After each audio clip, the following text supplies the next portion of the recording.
What's up, everybody? It's Thursday night. You know it's my favorite night of the week. We are here. And I know you're probably looking around like, where's the banner? Is the Simeon Henderson Show? Yes, it's the Simeon Henderson Show. But I am out at one of my good friends' houses. He allowed us to come in and sit down with him. You know who he is. He's a friend to the show. And we're going to be talking with Van Johnson today. We want to catch up with him to see what's been going on. Because, you know, once you're a brother or a friend of the show, the Simeon Henderson Show, we keep up with you and what you have going on. And he has some great stuff going on. There's been a couple of bumps along the way, but my man is standing strong and doing his thing. And there's so much going on in the world today. But today, we get to hit you with a little bit of knowledge about what you should be doing, how you should be doing it, and how you can make your life better if you just do everything you need to do first and foremost for you. I always tell people it can't mean more to me than it does to you. And when you want to be symbolic, simply your best, you have to go for it. So sit back and relax as we get ready for another edition of the Simeon Henderson Show.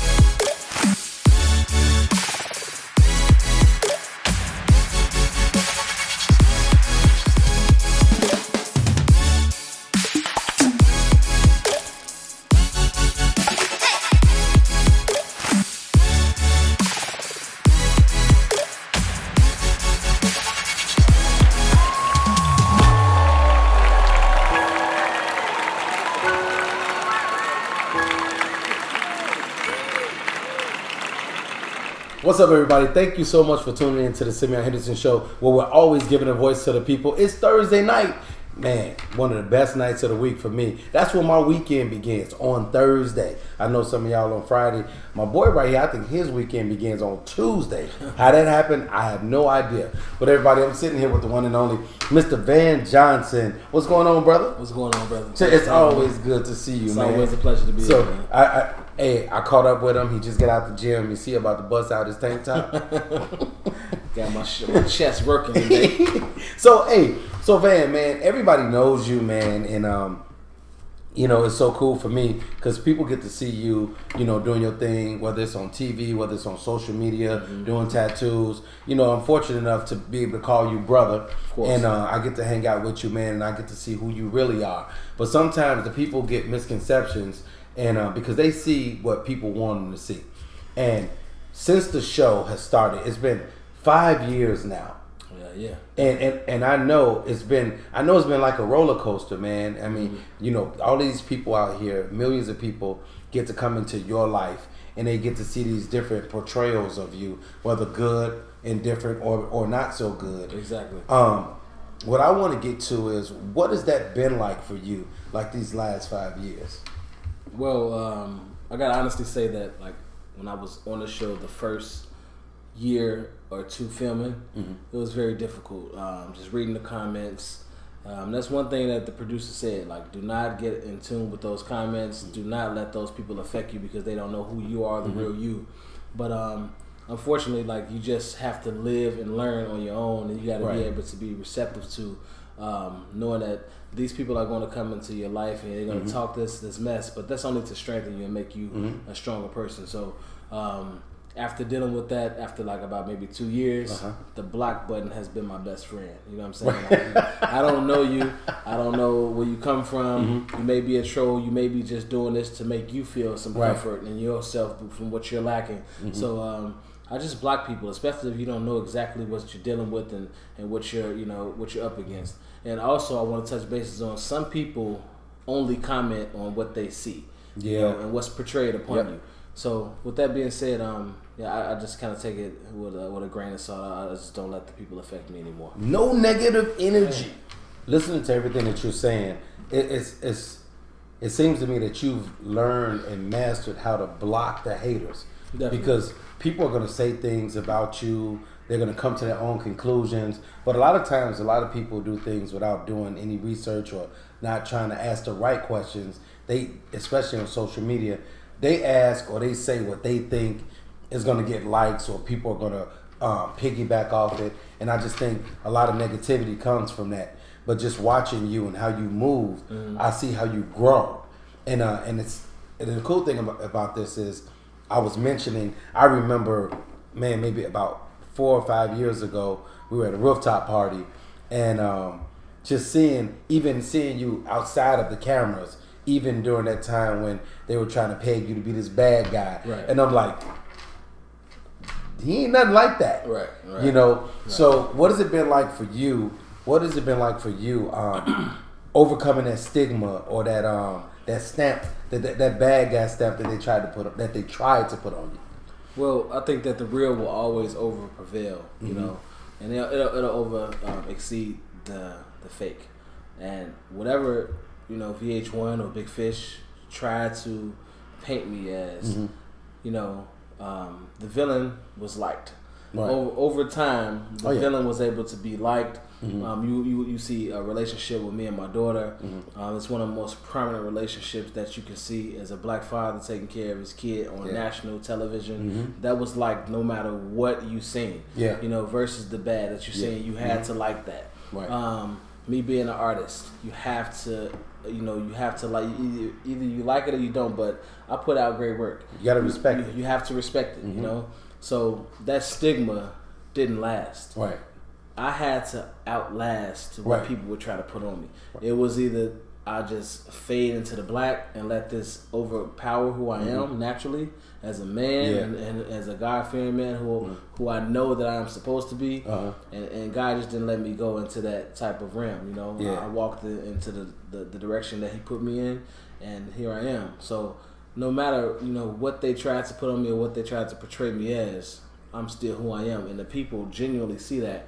So thank God for a social media standpoint. Yeah. Because naturally, social media to me isn't real. You know, you can put the real out there or you can put the fake out there, but I choose to put who I truly am outside of what you see on VH1, because this is what I can give you that you can actually feel. Right. You know what I'm saying? And that's the thing I like about you. You're always transparent. Exactly. And my whole thing is I always tell people you got to know who you are and whose you are. And when you know that, no matter what people do or no matter how many curveballs they throw at you, you know how to bounce back. Yeah. And I think one of the things I talked about you got to decree a thing. You got to decree and know who you are and just speak that. Exactly. And we got a chance to sit down with some brothers that were less fortunate, but they're going to be doing good. Definitely. And we got a chance to sit down with them and do the vision boards. That was amazing. And I'm always telling people about how important visions are, but how you have to write it down and make it plain. Let me ask you this question. What has your vision been like for your life? What do you see for you? Well, I went to a point in my life where everything was bright. I seen an opportunity. Everything looked good. You know, the money was coming in. The business was well. And then it got to a point where it started to get cloudy, and I couldn't see. You know, I couldn't see any direction. So I had to kind of like double back and ask God, what is the direction I'm supposed to be going in? I had to have the divine faith in God to move in the direction that He put me in. And I sat back a long while, man. It was months, and it was times that I contemplated doing bad things to myself, and it was just a horrible mindset that I was in. And I was like, damn, why am I this dark when I used to be so bright, you know? Despite the fans or despite the people that put the negative, you know, stigmas on me, it was just me having to get out of my own funk.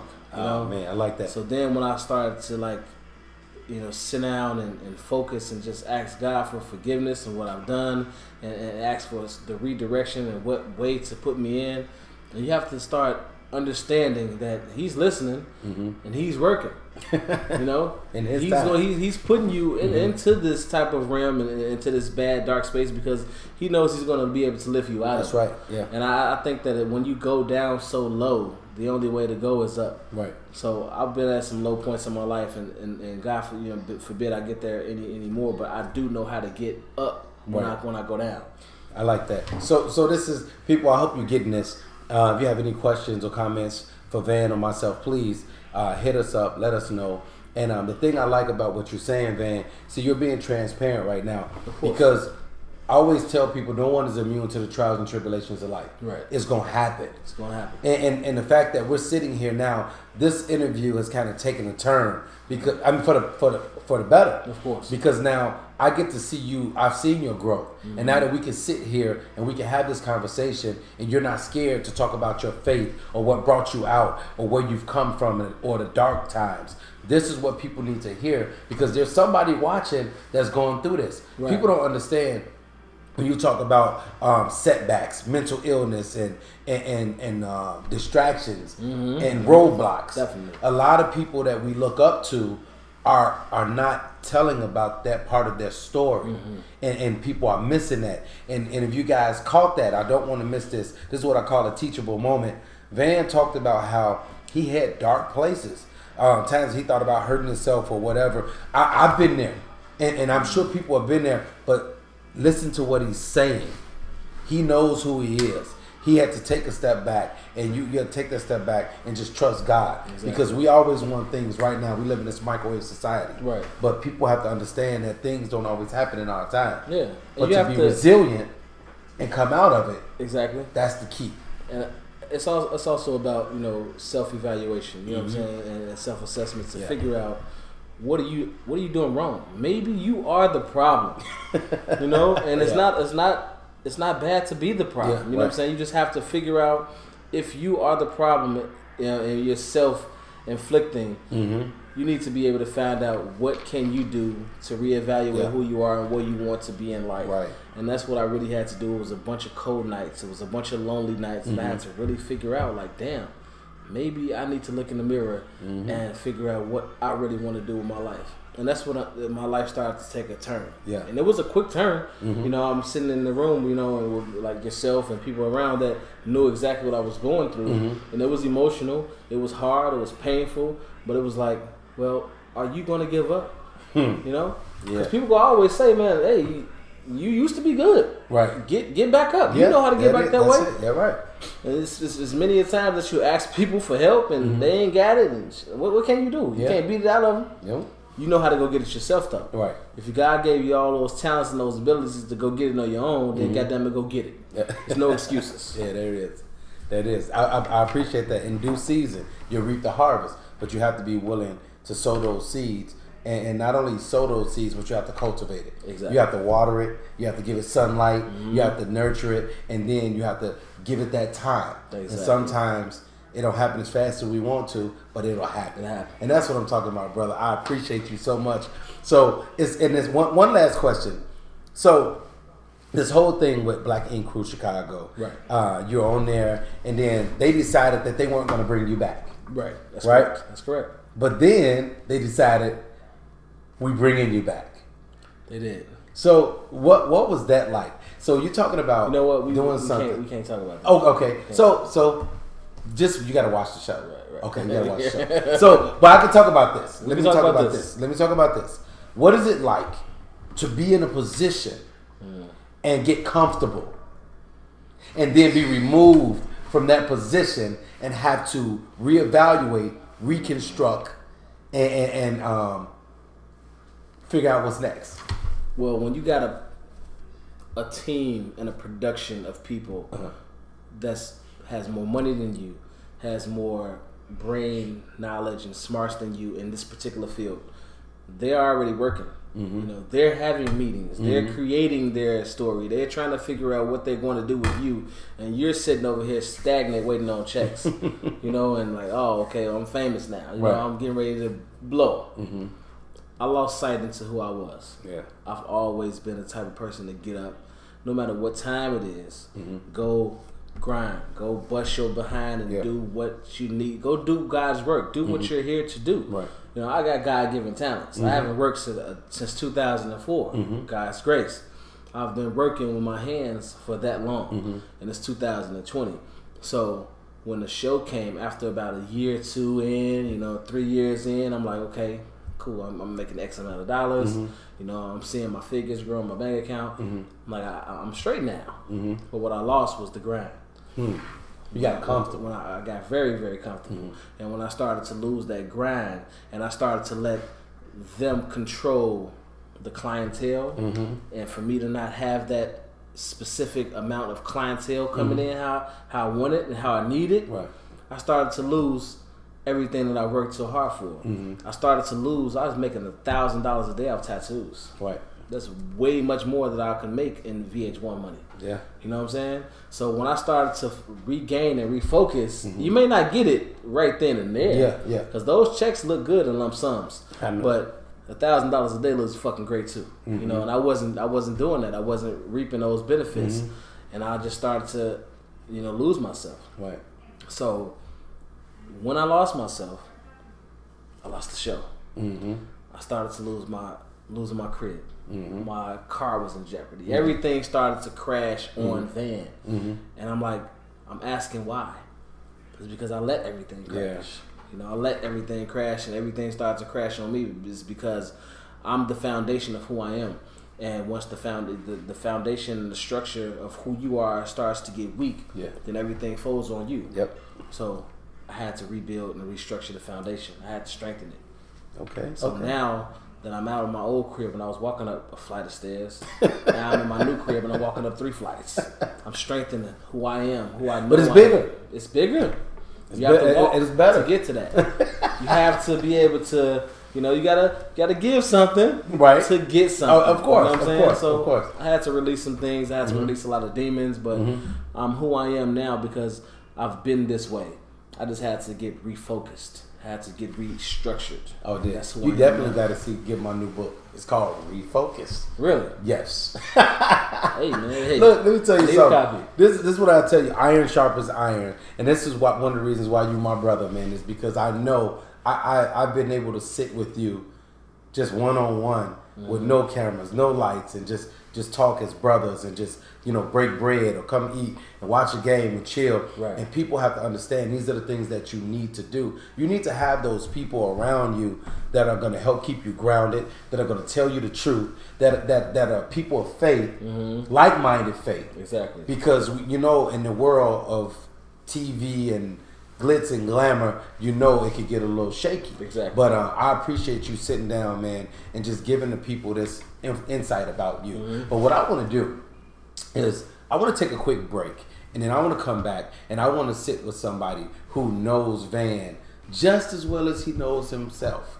And we're going to talk to this person. And then after that, I have a surprise for you. So we know Van has been, cooking up a little heat on the show and out there in the public, sometime.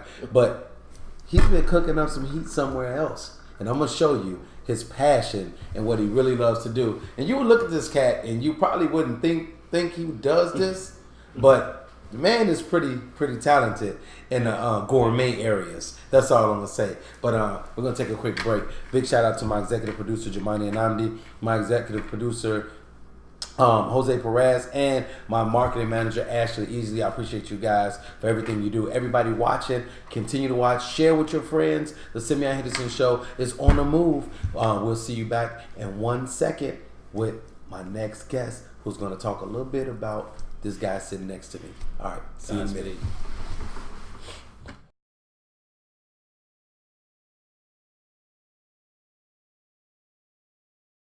All right, everybody, you're watching the Simeon Henderson Show, where we're giving a voice to the people. And you just saw my brother, Van Johnson. And I'm sitting here with somebody who knows Van a little more than all of us. I'm sitting here with his daughter, Brianna.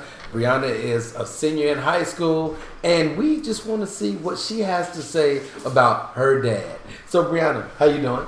Good, and you? Welcome to the show. Thank you. Okay. So, let me say, you're looking dope as usual. Thank you. Always looking dope. Always looking dope. So let me ask you this, Brianna.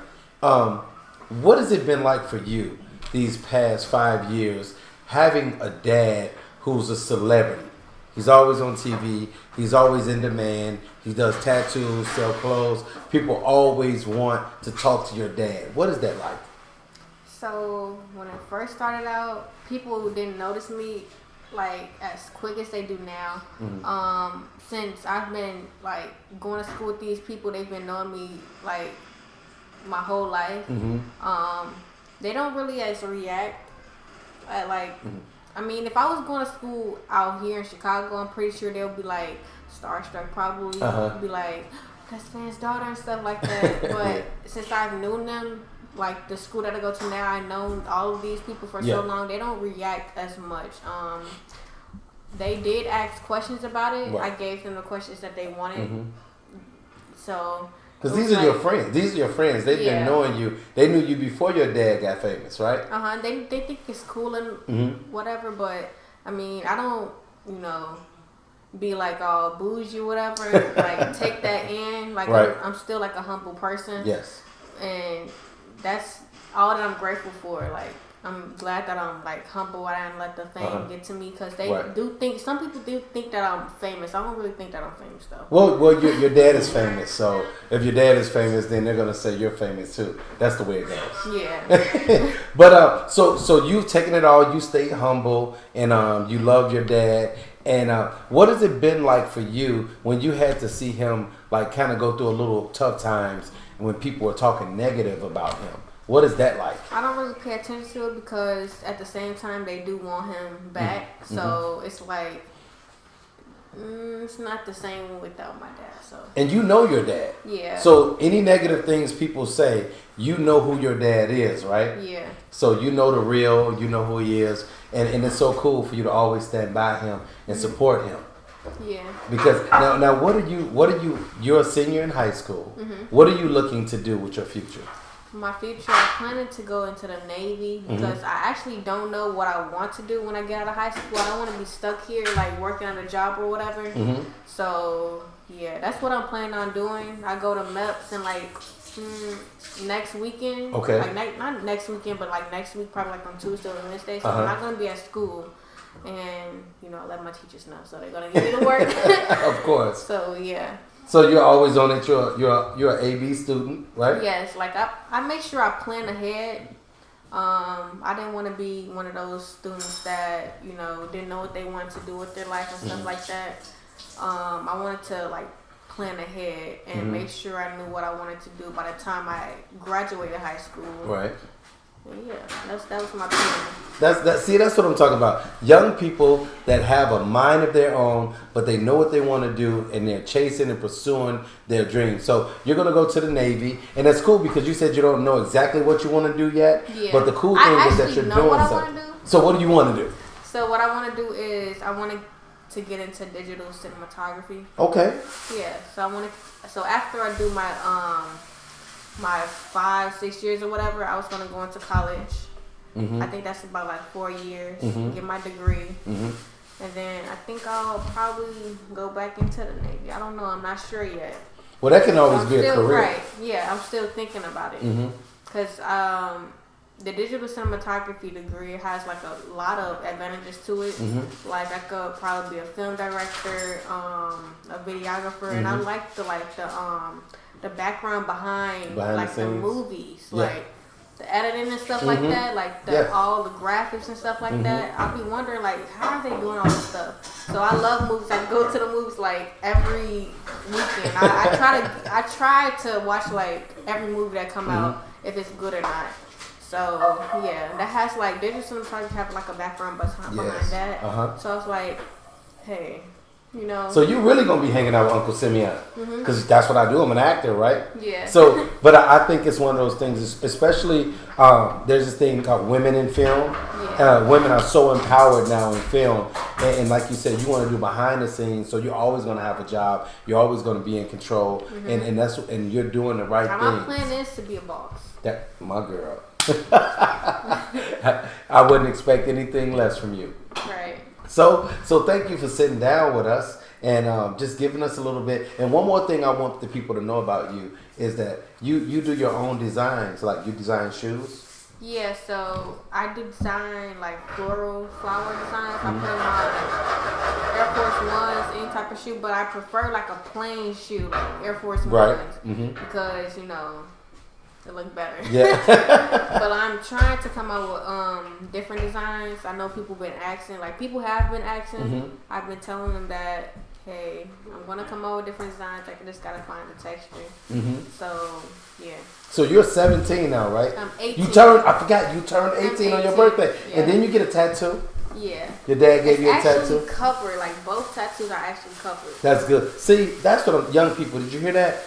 She got a tattoo when she turned 18, first of all, and her dad did it. And second of all, she put it in a place where it could be covered, you know, because you can still stay professional, right, when you need to be? Yeah. Right? Like your dad, he can cover up all his tattoos except for the one on his head. Yeah. But I'm grateful because the one on the back of his head is me, of course. Yes, of course, yeah. I be asking him, like, shave my face, you know, shave my face. We don't want you to have a beard. Yeah. Right? So, Brianna, thank you so much for sitting down. Now, I want to ask you one last question because we're about to go see your dad do something that he has a passion for. And let me ask you, does your dad ever cook for you? Yes, of course he does. And is it good? Yes, it's good. It's really good? Yes, it is. Okay, we're going to leave him with that. Like the type of stuff that he cooks, I could see that type of stuff is like the foods that he cooked, like in a restaurant or something like that. Yeah. Like, actually, I've never seen the menus and stuff. Not menus, but like the type of the dishes? Yeah, the dishes that he cooked. I never ever experienced them in a restaurant. Okay. So, okay. If he comes out with his own restaurant, I would be, you know, excited about that. So we're gonna leave you with that, and we're gonna go see what's going on with Van and his passion after these messages. All right. This is Brianna. This is Van's daughter. She's a senior in high school. She has her head on straight. Young people, check her out. I love it. I have a daughter her age, and we just have to push our young people to do their best, and that's what we're doing. She's being symbolic, simply her best. So we'll be right back. We're going to go see what's going on with my man Van. You're watching the Simeon Henderson Show. Big shout out to my executive producer, Jamani Anamdi, my producer, Jose Perez, and Ashley Easley, my marketing director. I appreciate you guys. Continue to watch. We'll be right back. All right, everybody. I hope you enjoyed that little piece that we did with Brianna, Van's daughter, just to give a little more insight on her daddy and what she thinks about him and what she got going on. And now, I told you we were going to check out Van's other passion. Look at where we at. We're in the kitchen. So, my man is always cooking up something. I mean, I remember the first time I tried his wings. I forget what they call, honey glazed or something. I don't know what it was. Actually, I cooked some Hennessy wings. Some Hennessy wings. He didn't tell me it was Hennessy infused. You know I don't drink. Barbecue wings. But they were the bomb. They were really good. I was wondering why I was having a hard time driving. Now I know why. But so I'm sitting here with Van. So his passion, besides TV, art, clothing, design, and all that, is cooking. So we're here in the kitchen. And I just got to ask you this, Van. What made you want to be a chef or a cook? Chef. Chef. You know what? My mom is a great cook. She's been cooking for as long as I can remember. But I remember at one point in time when I was growing up, she couldn't cook. And it was my grandmother that was doing all the cooking. This was years ago. You know, I'm 36 now. At that time, my grandma passed when I was like maybe 15 years old. Okay. So my mom has always been the backbone after she passed to do everything. You know, she picked up all the pieces, and she had to learn how to become a great cook. So in essence, I was just watching her, you know, go to work, come home, cook, do this, and just becoming like a person that I looked up to so much. And I'm like, you know what? I'm gonna have to learn how to do this one day. And she always told me, son, it's gonna be one thing that you probably need out of a woman. And if you learn how to do everything else on your own, you can be somebody that, you know, a woman would want to be with. So cooking was like almost number one on the list. Right. Outside of course being faithful and every other thing that comes with being a great man. But this passion that I took up was something that I've always been doing ever since like the age of like maybe 13, 12 years old. Okay. Yeah. Cool. So man, so we know that you're cooking now.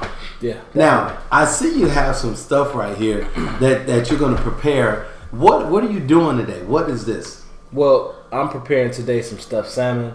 I got a recipe off the internet, Mm-hmm. and I just tweaked the recipe to my liking. Okay. Because the young lady, whomever she was, she used some ingredients that I was allergic to. Okay. So I started to kind of tweak the recipe, playing with different vegetables and different seasonings, and I found that this taste was great from my understanding. Okay. Then I started, feeding like my friends and like some people that come over and visit. Right.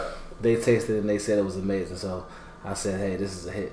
So here you go, guys. We know he always cooking up a little trouble on the show, but now he is cooking up in the kitchen, and I'm digging this right here. I got to show people this really quick. Oh yeah. The man has a Chicago Rilla cutting board. Yeah, definitely. How do you do that? I don't know. Brand everything, right? So, what's your ritual? How do you get started? I see you got some. What is that bowl thing right here? What is this? Before I start cooking, I always one of my good friends bought me this. Mm-hmm. Her name is Taylor. She gave me this for a gift, and another good friend of mine, her name is Hitana. She gave me this for a gift as well. This is to rid all of the negative energy. Okay. So when you cooking, you want people to be able to receive some good nutrients in their body. You want to rid all of the negative energy around the food. Okay. So before I start to cook, always. Oh shoot! I just felt something leave my body. It was that negative. You feel more. I see, you messed me up. I did. I gotta do it again. Okay, my bad. If this don't work this time, I'm gonna have to actually. Hold on. Okay, cool. I'm gonna have to kick you out. I don't want to do that.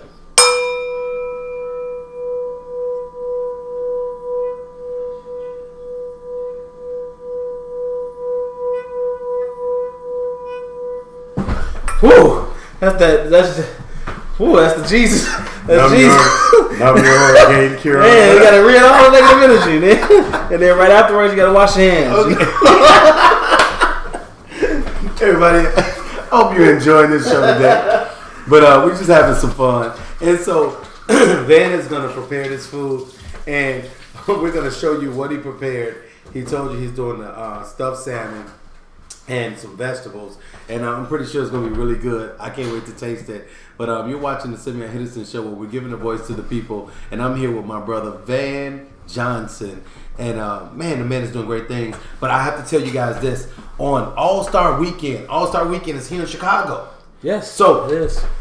What's going on All-Star Weekend, Van? So, All-Star Weekend, it's the first time that we ever had All-Star Weekend in Chicago. Yep. So, that's major. We got all the athletes coming out. We got all the gold diggers coming out. But most importantly, it's a star-studded event. It's going to be huge. Okay. I got a huge fashion show. It's going to be at the Congress Theater. Yep. I got my homegirl, my beloved sister, Katrina, Cat Tat. Cat is coming to town. Cat is coming to town. Uh-huh. I have my homeboy Goods, the battle rapper from New York. Goods coming to town. Got my nigga C's coming to town. C's coming to town. Black Ink, New York. Yep. And along with C's, I got my homeboy Ted coming to town. He's also from Black Ink, New York as well. Okay, cool. So we got all these people coming from Chicago, coming from New Different York, California, New York. Hey, it's gonna be a couple of people from Chicago there too, right? Who else gonna be there? The main attractions from Chicago. I got one of my homeboys coming out, my big dog, Simeon Henderson, baby. He's coming to host the show. And alongside Simeon, he's going to be with my co-host. It's going to be Prince T-Dub. Yes. Very, very funny comedian. Mm-hmm. He's going to be doing the show as well. And, alongside of that, I got my beautiful daughter coming out. I got a list of DJs coming out. Yeah. Mile High, my boy DJ Trey, my brother Exclusive is performing. It's going to be a star-studded event, man. It's going to be huge. And there's going to be a fashion show. Yeah. There's going to be all type designs. We'll have, there's going to be vendor booths. People are going to be coming out not only to have a good time, they're going to get some good merchandise. You guys get some Chicago Rilla gear. You get some Be Symbolic gear. Yeah. It's going down. It's over 40 awesome. vendors. 40 vendors. Exactly. At least 40 vendors on February 15th. And that's going to be where? It's going to be at the Congress Hotel, downtown Chicago. It's going to be from 12 p.m. to 6 p.m. It's going to be major, man. I'm talking so it's going to be during the day. It's going to be during the day. Oh, so you're going to get to kick it there, and then you can go kick it. Oh, man, it's going to be awesome. And after that, we're going to be going inside the Congress Hotel, right over to the ballroom a few hours later, and we're going to be with Jeezy. He's going to be there. DJ Envy is a DJ that's going to be doing the event. It's going to be that night, so it's going to be huge. Bottle Girls, it's going to be a huge party that night. So you mean to tell me I'm going to be hanging out with you all day? You're going to be able to take a 3-hour, 2-hour break. Man, I got to get a room in a hotel. You got to. I'm not going nowhere. You can't go nowhere. It's going to be crazy, bro. I'm telling you. So I'm telling you right now, don't miss it. My brother Van, Chicago Rilla is going down. We have C's, Cat, all types of people coming in. It's going to be a star-studded event. We'll have some dope models. Shout out to all the models that came out to the model search. It's going to be awesome. Great designs. Over 40 vendors. Definitely. We're going to be there. Your boy Simeon going to be in the building co-hosting. It's going down February the 15th from 12 p.m. to 6 p.m. Make sure you get your tickets. We'll put up where you can get your tickets at. There's going to be VIP tickets, general admission. It's going to be an awesome event. You don't want to miss it. I'm with my man, Van Johnson, Black Ink Crew Chicago, Chicago Rilla, Coldest Ice Tattoos, and the chef is in the building. Let's get it. Hey man, it's always a pleasure, brother. I appreciate you, love you, brother. Hey, thanks for watching the Simeon Henderson Show, where we're giving a voice to the people, and we are out. Don't forget, be symbolic, simply your best. Being deeply rooted stimulates growth. Philippians 4:13. You can do all things through Christ who strengthens you. Never give up. 2020, the year to believe. Peace.